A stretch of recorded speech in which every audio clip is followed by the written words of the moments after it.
Dengue fever, a formidable health challenge in Bangladesh, has entrenched itself as a recurring threat to the nation's well-being. The country has been grappling with periodic outbreaks of this mosquito-borne viral illness, primarily disseminated by the Aedes aegypti mosquito.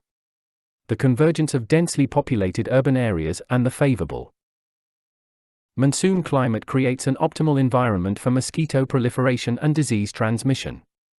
The clinical presentation of dengue fever includes sudden onset of high fever, excruciating headaches, severe muscle and joint pain, and in more severe instances, the potential development of dengue hemorrhagic fever or dengue shock syndrome, which can be fatal. Bangladesh's government and various entities have been actively engaged in fostering awareness campaigns, executing mosquito control measures, and bolstering healthcare infrastructure to tackle the burgeoning impact of dengue.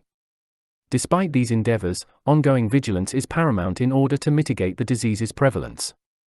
Early diagnosis, prompt medical care, and community engagement are pivotal in curbing dengue's resurgence, diminishing its adverse effects on the population and upholding public health resilience.